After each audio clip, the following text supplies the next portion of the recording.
Hello everyone and welcome to the Carcode YouTube channel. My name's Sam and if you're new here, please make sure to hit the subscribe button down below for more new car reviews and car content every single week. A huge thanks to Pye Motors OMODA in Morecambe for making this video possible and to Martin, the sales manager. Today I'm going to be giving the car a drive. Whee! Very nippy. Telling you all about the range and efficiency, looking at the interior, it doesn't feel like a budget car inside, exterior, and giving it a full overview to see what I think. If that sounds good, keep watching to the end for a full overview on the OMODA E5 electric. Okay, so it's definitely not the nicest day to be filming this car, but here it is on the outside. This is the top of the range Noble spec. There's two trims to choose from. You've got the Comfort model and you've got this, which is the Noble. It's £1,500 extra, but it gives you so many additional features. It's kind of a no-brainer to go for this one. It's excellent value. Okay, so moving on to the exterior design of the E5. What sort of colours can you get it in? This particular vehicle is finished in the Galena silver with the contrasting black roof, and this is actually the standard metallic colour on the car, which is really nice to see, quite classy looking. A contrasting black roof, and that's an option but only on the Noble spec. It's an additional £500. This is the standard Galena silver paintwork, it's only £500. There's a few nice colours to choose from. They've gone not mega wacky, but there's some quite premium looking colours and some nice ones. So my favourite is the jade green metallic. That's really nice. It's very similar to what we've seen on the Skoda Enyaq. It's just a little bit different and really suits an electric vehicle. You can get that with the contrasting black roof as well, and that's £1,000 altogether. It's £500 for metallic paintworks, and with the contrasting roof, it's £1,000. Apart from the standard Galena silver with the black roof like this one, it's £500, which is really good value for money. We've also got some other colours like tourmaline grey, which is a dark grey metallic, cobalt blue, which I really like the look of on the online images. It looks great, and really nice dark navy that looks excellent. And you can also get the selenite white, quite nice again. There's also garnet red, and last but not least obsidian black. So plenty of colour options there to choose from. It's very easy to choose your alloy wheels on the OMODA E5 as there's only one option. It's these 18-inch aerodynamic style alloy wheels. They are a real diamond cut alloy wheel, and they've got these sort of inserts in that make it more aerodynamic. These are also on the petrol models as well, so quite interesting. You don't get a bigger wheel, they're 18 inches, and we'll see how they drive on these wheels. You've got Cumho tyres on these, which are not known for being the most grippiest tyres ever. However, you could definitely get some other tyres for this, maybe some cross-climate tyres if you wanted a little bit more grip in the wet weather. So to the front of the OMODA E5, you can see you've got a much smoother front end than you do on the petrol models. That's a great thing. I think it looks really clean, really aerodynamic and quite modern. So you've got your LED daytime running lights / indicators up here and your main headlights down there, and then OMODA just across here. To the back of the OMODA 5, it's very similar to its petrol sibling with this light bar that juts out across. I really like this design. It reminds me of the Chevrolet Trax that we don't get in the UK, so I really like that. It kind of juts out. It's a bit Nissan-like as well, a bit MG, so I really like that. And you've got this little spoiler here as well. Number plate, you do have this plate holder, very like MG, they use those. However, you don't have to have it on a plate holder. You could just stick the plate on and get rid of this if you don't want, but that's not a big deal at all. When you walk up to it, it normally just unlocks, and the lights do a little dance as well. Really cool. That is the technology that you get from these Chinese cars. You've also got the roof rails. This spoiler reminds me a bit of the MG4 one as well, just not as exaggerated. Charger placement flap thing is here. I'll open that now. So that's your charge port there, which not a huge fan of that placement, to be honest. It's the same as on the ENY1 from Honda, the front of the car. If you forward park, then it'll be great for you, but I reverse park most of the time. You've got your AC and DC type charging. It can do fast charging up to 80 kilowatts, which isn't the fastest charging for an EV, but it doesn't really matter unless you're doing high power charging. If you stop a lot of the time at services and need a fast charging, then you might consider a different car. But if you're just doing overnight charging, it's kind of non-applicable to you. And they say 30 to 80% takes about 30 minutes, which isn't too bad, but there is faster cars out there. That then just shuts there like that, there we go.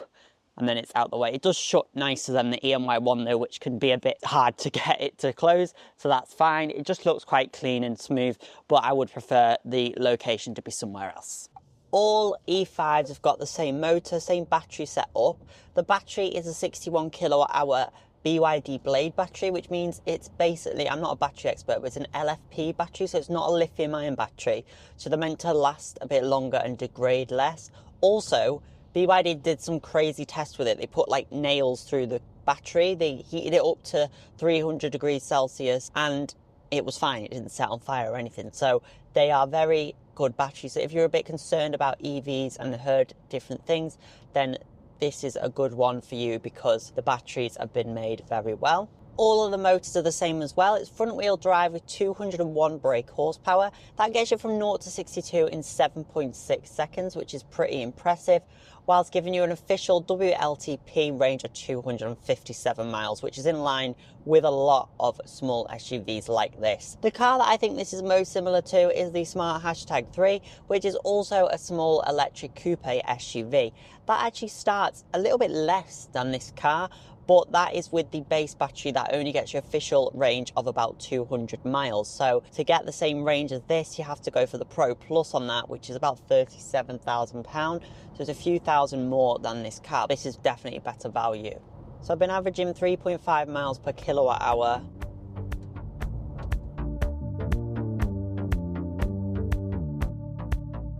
The grip is okay as well. Just when you put your foot down, it can be a bit skiddy at times. It's wet today, so it's a good real-world test for it. And if you're smoothly accelerating, you don't feel any wheel spin. It feels quite solid on the road as well. The 360 cameras you can see there are fantastic. Very, very clear, very good. The safety assistance systems are a little overbearing, which you will notice in a minute. So nippy. I'm also going to drive it on the motorway, so you'll see what that's like as well. A few years ago, just think about EV prices and what new EVs were on the market. For this sort of cost, you could get a Renault Zoe. That is insane to say, isn't it? New. Of course, 80% of EV buyers are through company car schemes, salary sacrifice work schemes, Motability, etc., which this is available on Motability as well at the moment too. Quite competent. Nice electric car. It's good. Whoa, it's quite fun to drive really when you try it. We're also going to go on the motorway, so you're going to see that as well very shortly. I'll put it to the test on a motorway situation. Time to go on the motorway.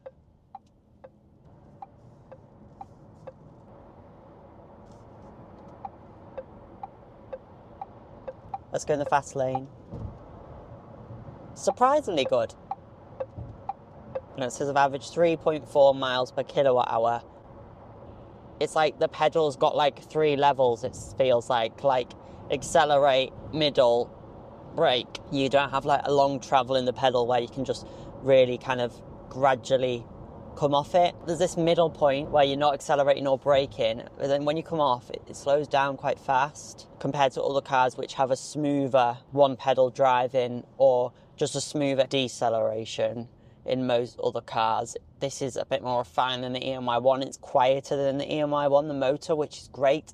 However, I prefer how the EMY1, you can control its regen with paddles, and also the pedal is a bit better. You are able to kind of control a bit more how you're accelerating and slowing down than this car. But this is definitely more comfortable than quite a lot of cars in this segment and stylish inside. The screen facing towards the driver's great thing and quite user friendly. You have to swipe for your climate controls, but I don't think that's really an issue. And there is some shortcut buttons down there as well. Right, let's go now. Let's floor it now. So we're going 30, let's go.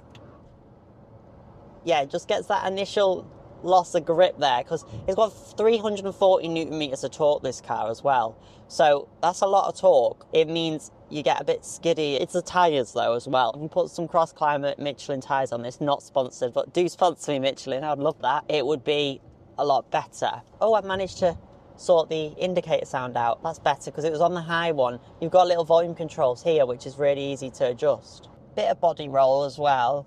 But obviously you've got the batteries in the floor, which helps with that centre of gravity. That regen is weird. Like, I'm literally coming off so slowly, so lightly. Not slowing, not slowing, not slowing.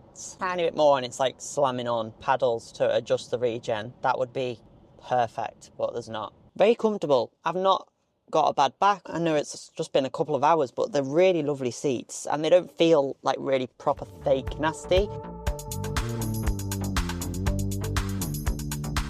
Inside the OMODA E5, what can I say? Wow, it feels very premium. It feels quite like Nissan, like the Aria with this dash. It's facing towards the other screen as well, which is great. This double screen setup is excellent. This ambient lighting is going a little bit crazy at the moment. So you can change the ambient lighting to loads of different colours, which is great.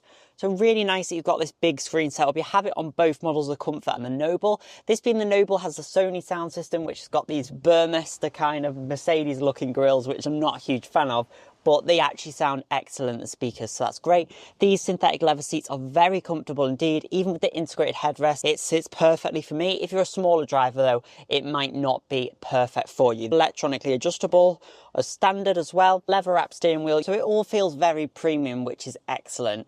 This is £1,500 extra to go for the Noble model. That is a bargain for the amount of stuff you get. You can get the sunroof that opens. It's such good value. I love that. Really great, because we see sunroofs on other cars and EVs, but most of the time on an EV, the sunroof doesn't open. This does, so that's very premium. You're literally getting everything that you'd want on a premium car. You know, you've got the heated seats, the heated steering wheel, the premium Sony sound system, 360 cameras, front and rear parking sensors. And it doesn't feel like a budget car inside. Most cars don't look this good for that money. The outside is a bit divisive. Not everyone likes it. I think it's quite good. The inside though, I think everyone agrees it feels quite premium and is very tasteful. So I love this gloss wood-like trim. Really nice, different from gloss black. It looks great. Very comfortable, very ergonomic. More ergonomic to drive than the Peugeot cars with their small steering wheel. Really good. The only thing is how the speed is set up. It kind of is blocked a little bit sometimes. Other than that though, I think it's great. This does reflect a bit, but not too bad. It looks premium. It looks really good. So they've done an excellent job with this. Another thing on this car that is quite wow, the vanity mirror. Watch this. You can even change the colour of the light if you need to do your glam perfectly. Don't do that while you're driving. Let's see if the passengers got it. Of course they do. The light is bright. Look at that. Visors, very high quality. Feels very safe and sturdy because it's got a 5-star Euro NCAP safety rating. Well, the petrol one does anyway. Well, this has got all the same safety assistance systems, a very safe Blade battery from BYD. So it should receive the same 5-star Euro NCAP safety rating when it gets tested, predicted next year. The passenger seat, by the way, which I'm in, can go forward and backwards, but it doesn't go up or down. We don't have any other Cherry models in the UK at the moment, so if you're a bit fed up of Volkswagen Group cars or Stellantis vehicles, then you might really enjoy having something a little bit different. Of course, those cars all have their benefits, familiarities, and their heritage, which this doesn't have, but they can't do much about that. It is a nice feeling new car if you want something a little bit new and fresh.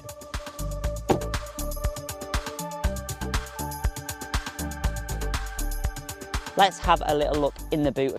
This has got the electric tailgate, being the Noble spec, of course. And here is the boot. It's 300 litres, which sounds really small, and it doesn't look that small. I think they might have miscalculated this. I don't know. It looks big. It looks similar size to my Golf, which is 380 litres. So definitely check it out in person so you can kind of judge it. Under here, what's this? Spare wheel? What's one of them? Most cars have not had one of these for years now. Now that everything's got a tyre inflation kit, I kind of not bothered about having a spare wheel. What do you think? Let me know in the comments. Do you still want a spare wheel in your car? I know I've got one in my car and it's good. This is a full size though, and it will obviously add to the weight of the car. This car weighs about 1.8 tons, so it's not the lightest car. This will only add to that weight and also reduce your space. But quite unique if you want that, and you get the electric tailgate with the Noble spec here. Noble spec, what a great bargain. They must lose money on it. Surely it costs them more than £1,500 to put in the electric tailgate, 360-degree cameras, Sony sound system, opening sunroof, and so many more features. What? Let's have a little look in the back and see how the space is for your rear passengers. So, stepping into the back, that's a nice solid thunk. Still got materials that feel quite premium back here as well. And this synthetic black leather, which is nice. You get cloth seats on the Comfort spec. Also, you've got a centre armrest, which is quite good quality. It doesn't hit the base. Very comfortable. Seats are a little firm because they are like that leather material, firmer than the front seats, but not uncomfortable. Isofix points on each end. Nice and light and airy because of this light headline. It's excellent. I've got loads of headroom, quite a lot of legroom. Not as much legroom as you get in a Honda ENY1, but the space and the comfort in the back is similar to that car. Middle seat, Very good. You don't have a hump in the floor because basically they've raised the whole floor up. So the floor is quite high, but it means that you don't have that hump in the middle. You can sit here and have your feet in the middle there. Comfy base, back a bit firm, but that's normal on most cars with the middle armrest. It's going to be a bit firmer there. Really good back seat space. So for families, it should be quite a good option. The Mercedes switches continue throughout the back as well. Another quirk of the OMODA E5 is the front boot or frunk, 19 litres, so you can just about fit a cable in there. I guess it's handy. It looks very smart though, how they packaged it. Again, looks very like the EMY one underneath here. They're not made by the same people or anything. They just both have a very similar philosophy, a hybrid platform electric car. It wouldn't fit my filming bag in there, to be fair. It wouldn't fit all my filming gear in, but it would fit a cable or two. I guess it's worth having. And it is on hydraulics, the bonnet, which is great. So the OMODA E5, what do I think? Well, it's definitely surpassed my expectations. The safety assistance systems are a bit overbearing, telling you to concentrate, etc., but you can turn those off. Tyres aren't the grippiest. And of course, the regen isn't the smoothest. But apart from that, I've really enjoyed the car. Acceleration is very smooth. Motor refinement is very good as well when you're accelerating, which is good, and very comfortable seats as well. So that's really nice and practical, great space in the back for families, and a decent sized boot, even though on paper it's not. So there's a lot of things to like about the E5. I want to say a huge thanks again to Pye Motors for making this video possible. All of their links are in the description down below, and you can check out the OMODA range there. If you've got any questions, pop them in the comments down below or give the team a call. Thanks again for watching this video. I really hope you enjoyed it. See you in my next new review.